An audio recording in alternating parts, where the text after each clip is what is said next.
Is vital to what's happening here in LA. And I think all of us, whether we do anything or not, and hopefully you'll do something, should thank Sam for being the maverick that he is. I know sometimes when I mention to people in the city that are still working, I mention, well, I'm going to see Sam, or, you know, he's still out there. They kind of cringe a little, and I think that's a good thing if you're a taxpayer. He's not a scary person, but he's the kind of person that will make us all have a better city government and more productive city services. Bravo. Oh, sure.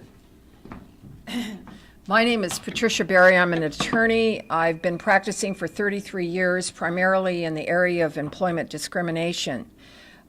Just by way of background, I argued the first sexual harassment case in the U.S. Supreme Court in 1986, where the U.S. Supreme Court held that sexual harassment was illegal. Now, in keeping with the prior speaker, I could not be in more agreement with what he has just said. I came here because I'm hoping to get a groundswell of city taxpayers based on the fact that I'm an insider because I'm a lawyer, but I'm clearly an outsider because I'm so mavericky. And one of the things that I've realized in representing 8 DWP employees is the layer of corrupt leadership in management, in which cronyism and nepotism are the leading components.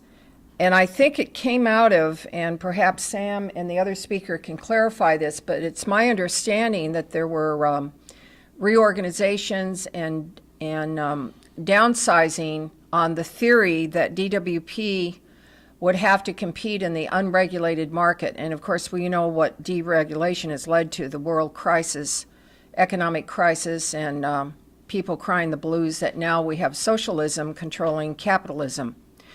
I see these issues as very, very important issues, and I think that they represent exactly what is going on in the world economy.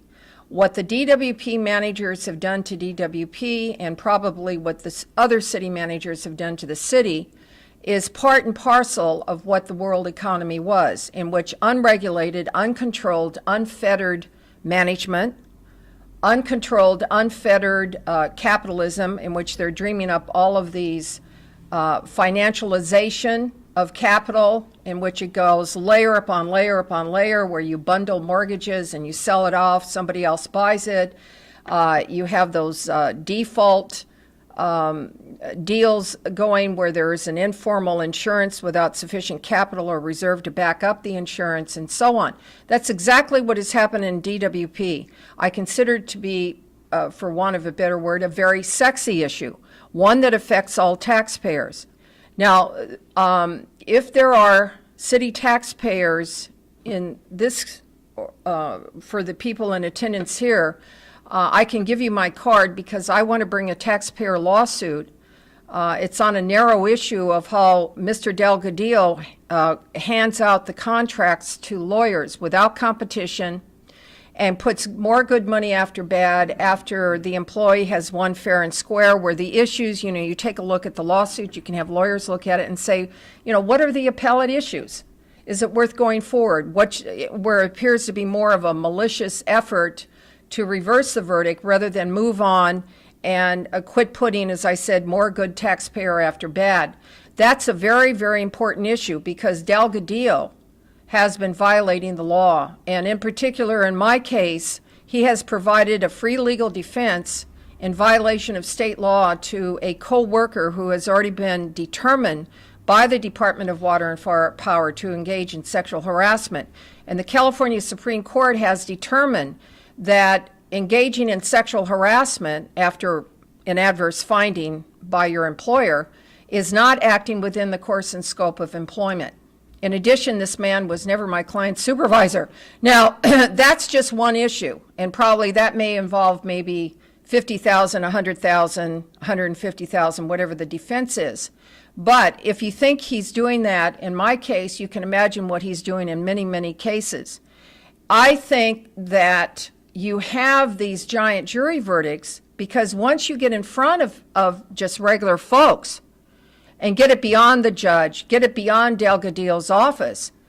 The jurors are so incensed at what has happened to the employee, they absolutely send a verdict loud and clear to change the practices.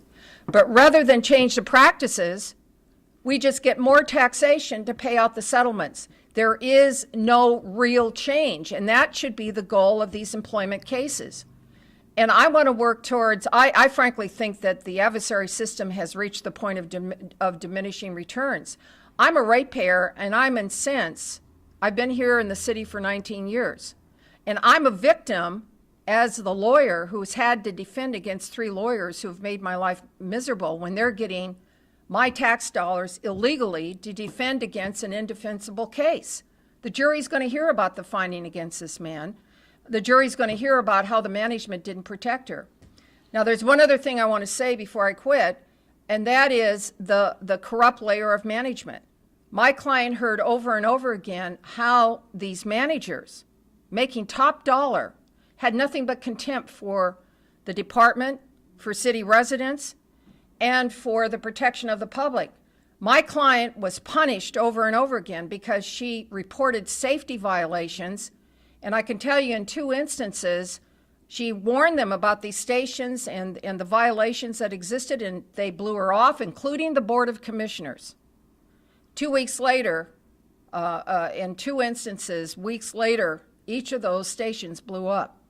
She also reported brush that had to be removed. We know all about brush and how it starts fires, particularly in our dry environment. Again, ignored her. Both her management, the Board of Commissioners, and caught fire.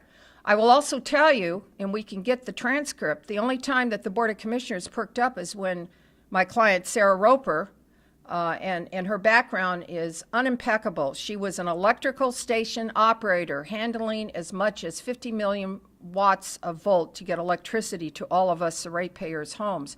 The only time that the Board of Commissioners listened to Sarah is when she talked about that, could I use the term filthy rich developer known as Eli Broad? And she said, oh, his house might catch on fire.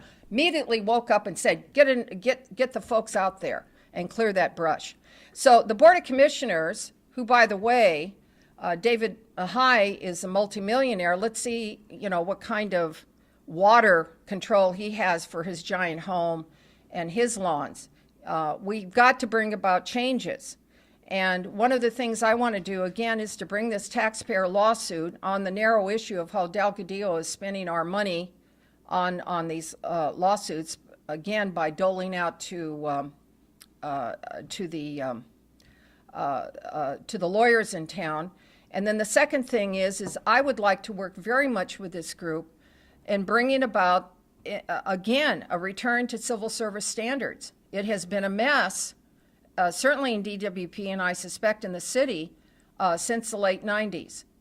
Those are the 2 goals that I would like to work on, and I'm just delighted to be among such activists that are interested in bringing about, in returning to the principles of civil service rules. Thanks.